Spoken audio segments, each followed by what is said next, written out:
ஏண்டா ஸ்கூலுக்கு மட்டம் போட்டு விளையாடவா போனே? நீ சரியா படிக்கிறது இல்ல, கிளாஸுக்கு வரது இல்ல, உங்க டீச்சர் அம்மா லெட்டர் கொடுத்திருக்காங்க. அது நான் பண்றது, நீங்க சொல்லி கொடுக்க மாட்டேங்கிறீங்க. அப்பா சொல்லி கொடுக்குறது இல்ல. அக்கா கேட்டா இது டைம் சொல்றீங்க. பைசாம ஸ்கூலுக்கு போனா பஸ் எடுத்தாங்க டீச்சர். எனக்கு ஆமா இருக்கு. அதான் ஸ்கூலுக்கு மட்டம் போட்டுட்டேன். ஏண்டா முளைச்சு 3 இலை விடல, இதுக்குள்ள பெரியவனுக்கு இப்படி எதுக்கா பேசுற?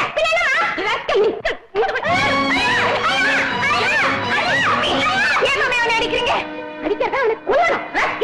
போய்க்காட்டும் திருட்டு பாராட்டும் காலி பயல் மாதிரி ஊரை சுத்திட்டு இருக்கான். என்ன எதிர்த்து பேசுறியா? இதுக்கெல்லாம் காரணம் நீங்க தான் தெரியுமா? முன்னாடி வளர்ற யார்கிட்ட பேசுறேன் என்ன பேசுறேன்னு தெரிஞ்சுட்டு பேசு. எல்லாம் தனியாக தான் பேசுறேன். ஓஹோ, அவ்வளவு தூரம் வந்துட்டியா? வராம குழந்தைங்களுக்கு நல்ல வழி காட்ட வேண்டிய பெத்தவங்க சண்டை போட்டுக்கிட்டா குழந்தைங்க எப்படி உருப்படும்? இதெல்லாம் எனக்கு தெரியும். நீ வாய மூட. மாட்டேன். இத்தனை நாள் நீங்க என் வாய அடிச்சது போது இனிமே நான் தான் பேச போறேன். பேசுவேன். ஏன் பேச மாட்டேன்? மம்மி, டாடி என்னமோ புடிவாதக்காரரு. நீங்களாவது கொஞ்சம் வளைஞ்சு கொடுக்கலாமே. ஏன் அவர் வளைஞ்சா புரிஞ்சிடுவாரோ? மாமி, இந்த விரோதத்தை மறந்து நீங்க பழையபடி ஒன்னா இருக்கலாமே. இதுக்கெல்லாம் தடை போட்டது யாரு? உங்க மனசு தானே. அதை மாத்திக்கலாமே.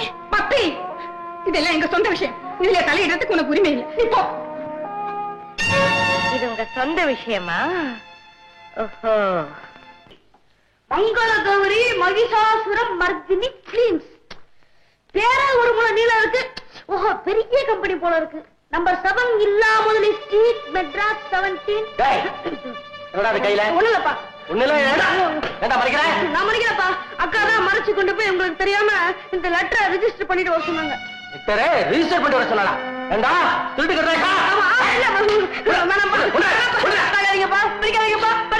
பிடிச்சிட்டாரு, எடுத்துட்டாரு, பார்த்துட்டாரு, வச்சுட்டாரு, படிக்க போறாரு. வணக்கம். தாங்கள் தற்போது தயாரிக்க போகும் திரைப்படத்திற்கு புதுமுகங்கள் தேவை என்ற விளம்பரத்தை பார்த்தேன். அதன்படி என்னுடைய 6 புகைப்படங்களில் அனுப்பியுள்ளேன். உயரம் 5 அடி 3 அங்குலம், எடை 120 பவுண்டு. அங்காடியாகவும்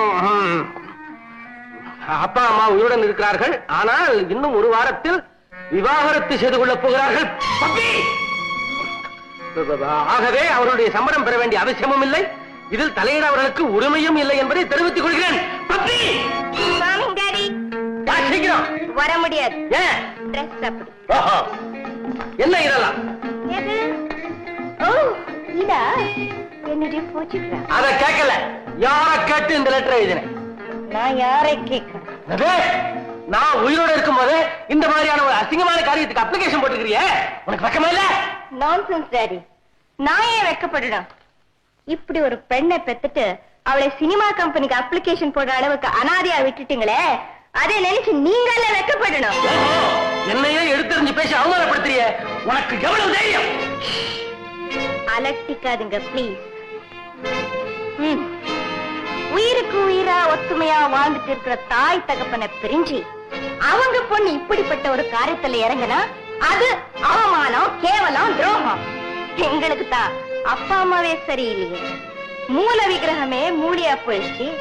உற்ற விக்கிரகம் ஊரு சுத்துற என்ன உருப்படாம போன என்ன? உடையவன் பார்க்காததெல்லாம் ஒரு முழம் கட்டன்னு சொல்லுவாங்க. உன்னை அதட்டி கேட்க ஆள் இல்லாதனாலதான் நீ ரொம்ப கீழே போயிட்டா. ஒரு பிரபல நடிகையுடைய ஃபாதர் நீங்க சொல்லிக்கிட்டா அந்த பெருமை உங்களுக்கு தானே. ஒரு பெரிய வக்கீலுடைய பொண்ணுங்கிற பெருமை உனக்கு இருந்தா அதுவே எனக்கு போதுமா? ஒரு பிரபல நடிகையுடைய ஃபாதர்ங்கிற பட்டம் எனக்கு தேவை.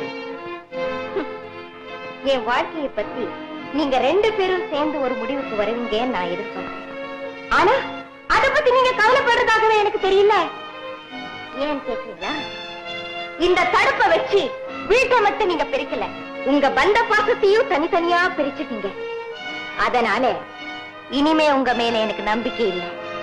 ஏன் எதிர்காலத்தை பத்தி நிர்ணயிக்கவும் ஒரு நல்ல முடிவுக்கு வரவும் எனக்கு தான் உரிமை இருக்கு. அதனுடைய ஆரம்பம் தான் இந்த அப்ளிகேஷன். கத்துறதுனாலே கருத்து மாறிடாது.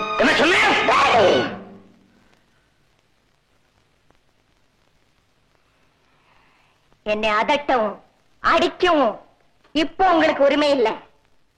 Mind you.